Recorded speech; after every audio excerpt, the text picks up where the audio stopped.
In the beginning, there was nothing. Somehow, out of this nothing, came everything. Out of this vibrant nothingness, matter, energy, space, time, consciousness, mind emerged, came out. How is it that something as unconscious as the matter of the brain can ever give rise to something as immaterial as an experience? If you want to see fear in a quantum physicist's eyes, just mention the words, the measurement problem. The measurement problem is this: an atom only appears in a particular place if you measure it. In other words, an atom is spread out all over the place until a conscious observer decides to look at it. So the act of measurement or observation creates the entire universe. Only conscious beings can be observers, then we're intimately hooked into the very existence of reality. Without us, there would just be this expanding superposition of possibilities with nothing definite ever actually happening.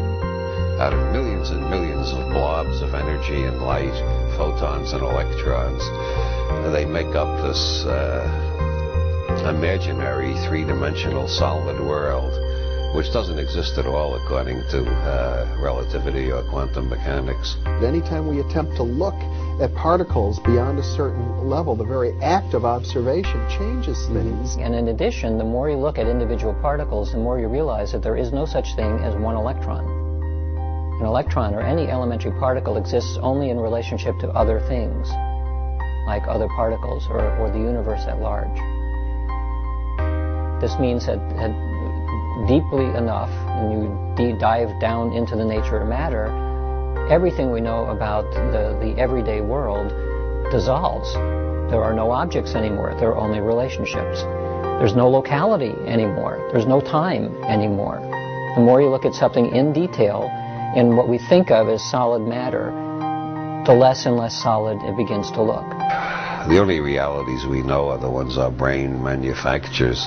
Our brain receives millions of signals every minute, and we organize them into holograms, which we project outside ourselves and call reality. Well, the brain cortex, if it is also a hologram, then it's a three-dimensional hologram. If two-dimensional holograms reconstruct three-dimensional images, then, ergo, it follows that three-dimensional holograms reconstruct four-dimensional images. A hologram is a metaphor. It is how you take n dimensions of information and you bring them down into n-1 dimensions. It's a way of relating the paradoxes that we find in how to make a leap from this concept to that concept. The conceptual pigeonholes we use, words, to describe reality, are phenomena inside our head. They're not out there. And most of the time, this is a philosophical quibble. But when you get down to quantum physics, and this is one of the reasons that Bohm came up with the holographic idea, it starts to have real effects. And one of those is it's been discovered that if you take two subatomic particles like electrons, and in certain instances, when you do something to one, it will always affect the other, no matter how far apart they are. Well, how can this be? But what this tells us is that once matter is physically joined, even when it becomes separate, the energy is still there that's connecting it. And this is why it's important to me, because if we go back far enough in time, all the particles of matter of this entire universe that are expanding were all meshed together in a single particle about the size of a green pea. It's what scientists tell us today. It's what the computer models suggest. That if you could go into the universe today and take all the particles of matter and take out all the space in between and bring it together and compress it into a size of a single green pea, it means that you and me and every one of our listeners, we were all once part of that same particle that creates this whole universe today. And even though those particles are now separate and expanding, and the studies show that they are, energetically we're all still linked. So an atom and its electron are multiversal objects. And that multiversal object is what the quantum mechanics is describing. Now, that means that the parallel universe aspect of reality as described by quantum theory must apply to objects of all sizes. Humans, stars, galaxies, everything.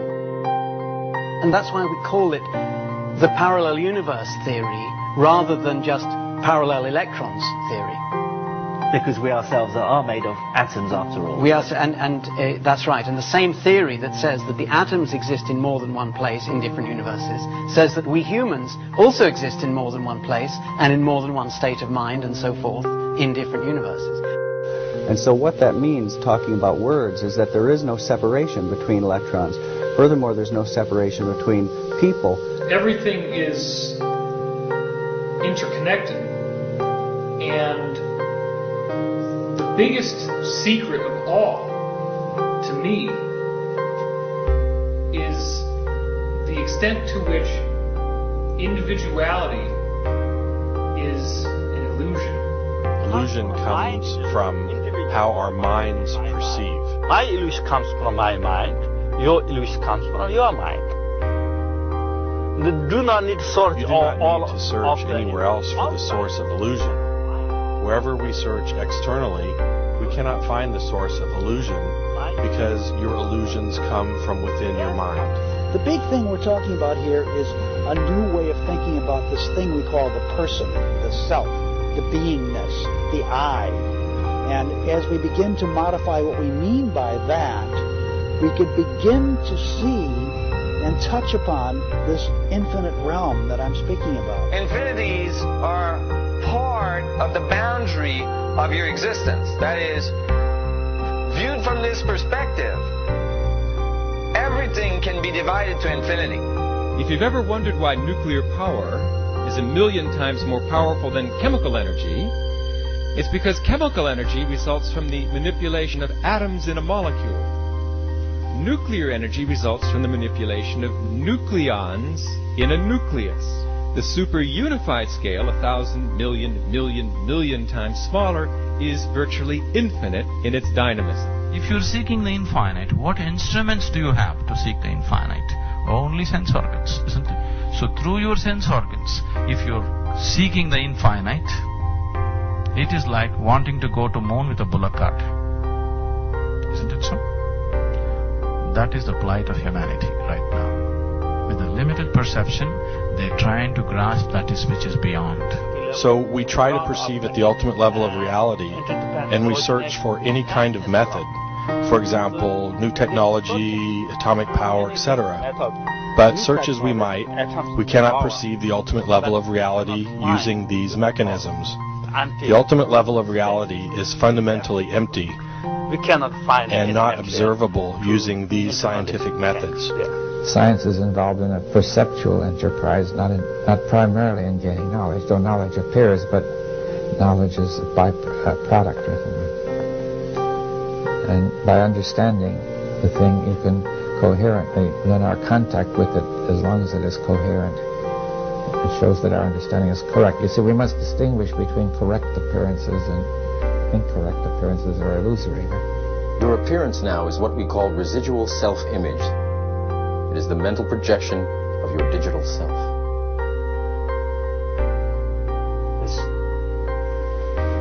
This isn't real. What is real?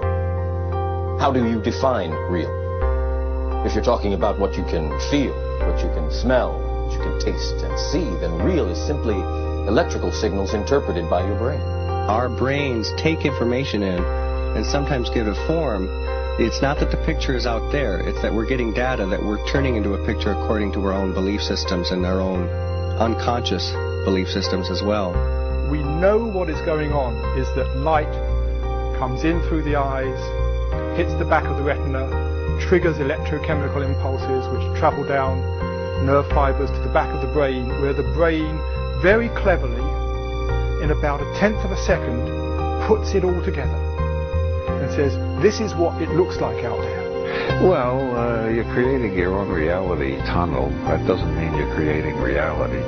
Out of reality, whatever that is, out of the infinite flux of energy, you're creating your own reality tunnel, and most people aren't aware of it. Most people aren't aware of it. All matter is merely energy condensed to a slow vibration. That we are all one consciousness experiencing itself subjectively. There is no such thing as death. Life is only a dream. and we are the imagination of ourselves.